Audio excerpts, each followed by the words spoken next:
What is it? Rimuru, the monster who presides over the great forest of Jura, has declared himself a demon lord! He did what? That's insane! Wait, this is perfect for us! The demon lords won't take that lying down. That fool Rimuru is about to learn firsthand just how terrifying actual demon lords can be. Good, and if we're lucky, maybe we'll end up destroying the storm dragon Veldora while they're at it. Sire, I bring word that demon lord Clayman was slain by the demon lord Rimuru!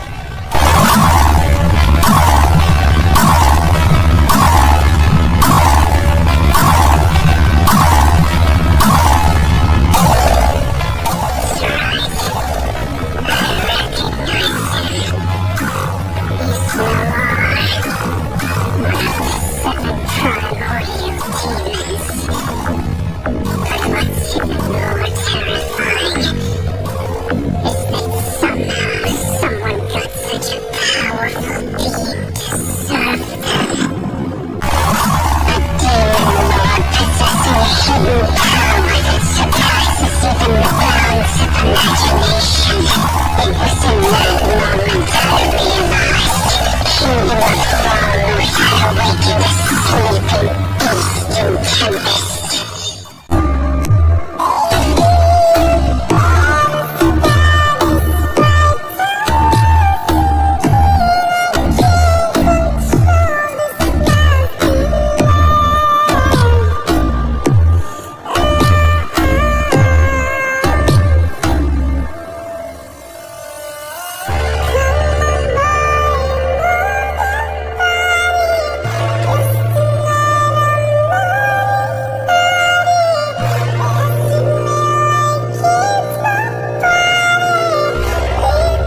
like a strong gust of wind, devastating this evil realm. Crossing the gate of hell, he arrived at a spiritual world, which could be called hell or the nether realm. He became the symbol of violence, slaughtering powerful demons along the way. The weaker demons had already fled, while the strong grouped up to battle him. But to him, this was merely a meaningless struggle of the weak. He destroyed his enemies in a flawless fashion, crushing them with ease. The fearsome personification of violence, this demon was named Diablo.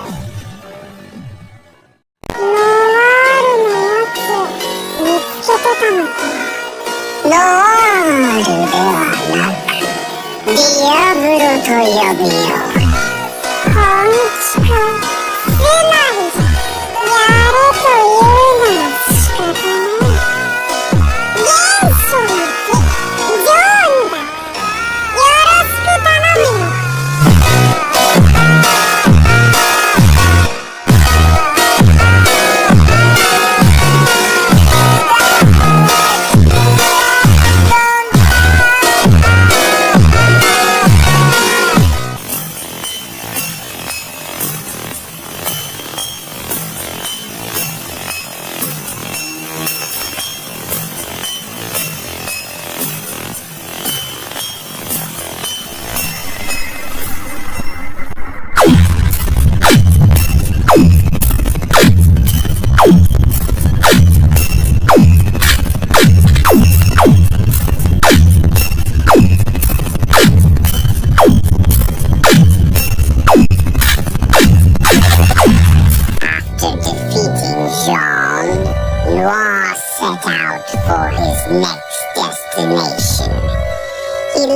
For the domain of Violet, and she was also a primordial demon. But she didn't like his attitude and refused at first. So Noir told her that he would guarantee her a new vessel that would be strong enough for her to inhabit in order to leave the demon realm. And that was how he convinced her. The final and most difficult member was Blanc. Because even among the greater colors, she was special. A queen among the demon race. But still, Diablo wasn't giving up. He told her about his great masters, and he would like to hire her in exchange for a reward. But Blanc was insulted by his preposterous idea. But Noir was still insistent, so she decided to visit Rimuru for herself and decide if he was truly worthy to serve under. And that was how Noir gathered 3 of the greatest demons in their entire realm to visit his master. Meanwhile, preparations were coming along in Tempest as the golems that Ramiris were inventing were soon completed. Then Shuna came to Rimuru, telling him that he had a rather odd guest, and he turned out to be Demon Lord Dino, who is one of the 8 great demon lords of Octagram. Dino coming to visit Rimuru was really a shock to him, seeing as they both haven't ever spoken to each other before now. Rimuru asked him of his reasons for visiting Tempest, but he was hesitant to tell him the truth. All he said was that he was just checking up on him. But Rimuru wasn't still convinced as he insisted. Thereby, Dino told him of how he was a no-good shut-in, penniless demon lord, and he was kicked out of his former home, which was the domain of Demon Lord de Gruul, and he would like to live in Tempest for the time being.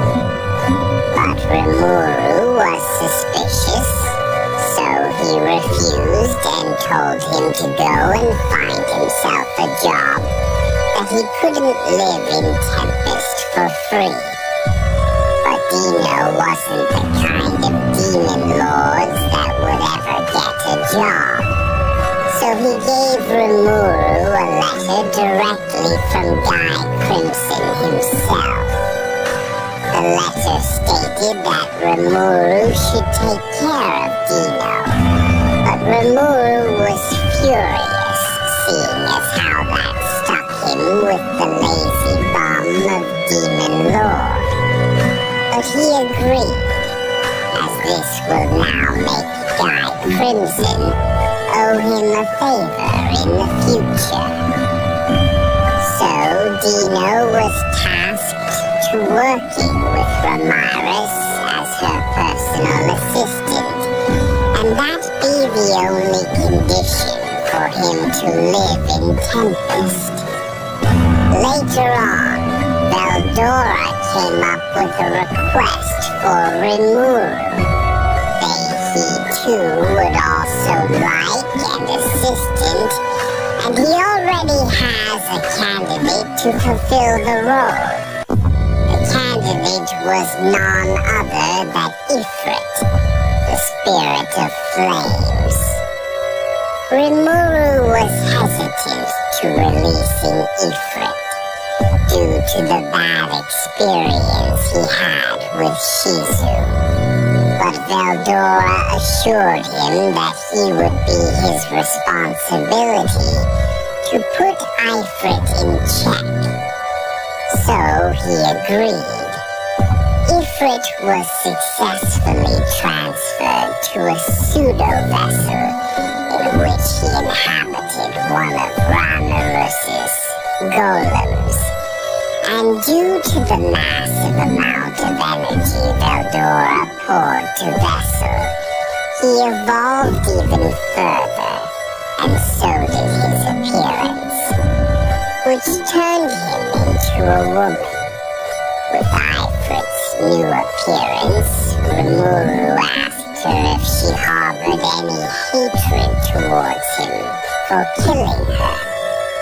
But she assured him that it was all in the past, and the sole purpose of her existence was to serve Veldora as he personally subordinate.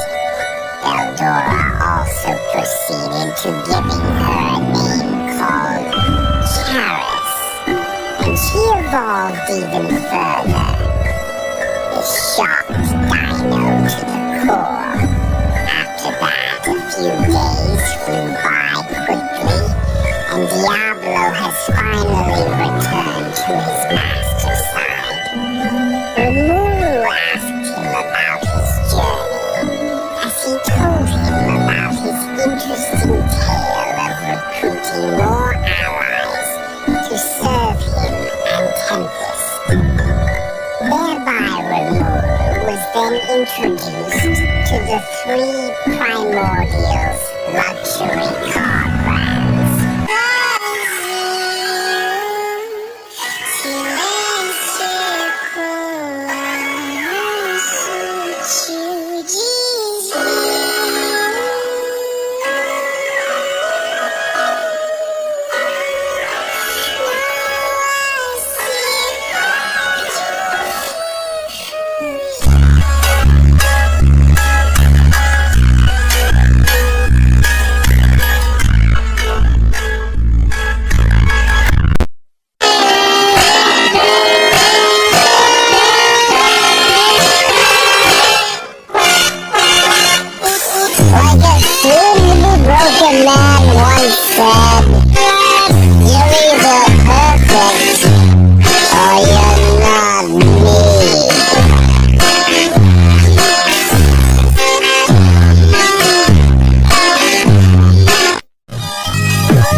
Muero por verte crecer.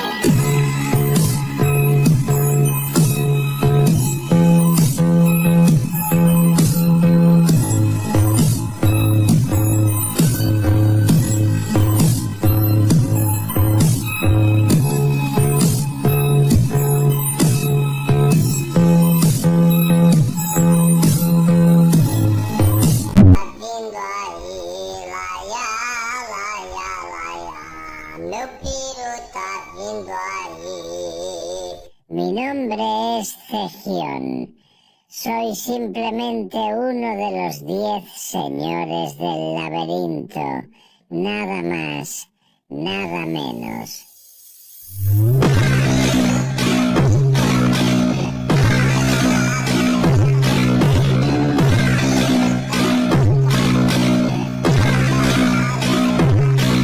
Y todos ustedes, tontos, ignorantes y retorcidos, no merecen nada más que la muerte. Zeogion, the son of Insect King Zelanus and the grandson of evil god Ifrit. He was once a simple insect monster in the forest of Jura, tasked with protecting Ifrit. After joining the Tempest Federation and being trained under Veldora's tutelage, while also being optimized by Wisdom Lord Raphael, Zeogion became an existence comparable to Primordial Demons and true dragons.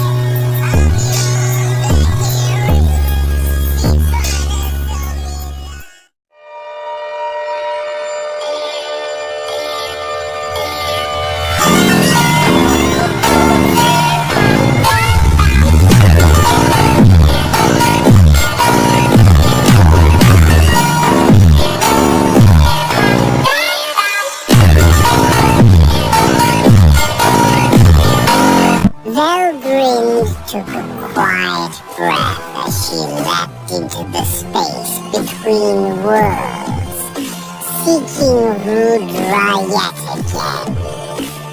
Each new leap was like stepping into an unknown dream, uncertain yet filled with traces of his presence, his soul scattered across endless realms. She remembered the first piece she found, a golden-haired youth ruling a starry continent. He had Rudra's spirit within him, faint but unmistakable. She stayed by his side, close enough to protect him, but always holding back. That was what he wanted after all. He watched as he became a king, conquered his neighbors, and left behind a legacy. His memory remained immortalized, yet he knew he was gone. And so it continued, each encounter more heartbreaking than the last. She would find him, recognize him, and yet never be fully recognized in return. He understood eventually. Veldora hadn't created a single world, but many, not parallel, but separate realms where Rudra could exist, only to vanish again. The warriors tried to rely on force, but someone stopped them. Only one of them was a small figure wearing a black long robe, with a dragon embroidered on it. Stop it. I'm the only match for her. Jianhua-sama. But the warriors were about to argue in anger. But when they saw that person fist Saint Xianhua, they kept their mouths shut. This was because the strongest fist saint, who was always calm and collected and looked cool no matter what kind of enemy she was facing, was sweating and nervous. I'll take care of it. Once she said that, there was no one to talk back. So, you're the heir. That's an impressive display of fighting spirit. I'll give you that. Yes, I am the Fist Saint who has inherited the spirit from the Fist Saint of old. If you are indeed the Dragon Phoenix Sama, will you give me the honor of your guidance? Of course, I'll do you the honor of coaching you. Needless to say, the result was an overwhelming victory for Velgrynd. Or rather, it wasn't even a match. There's nothing scarier than an angry, beautiful woman's smile. Everyone in the room understood that this was the case. No. Scorched Dragon Cardinal Acceleration. A flash of supernova-like light flares up behind Pulcinella as he tries to escape, surrounded by the heat. Pulcinella's soul shatters and disappears.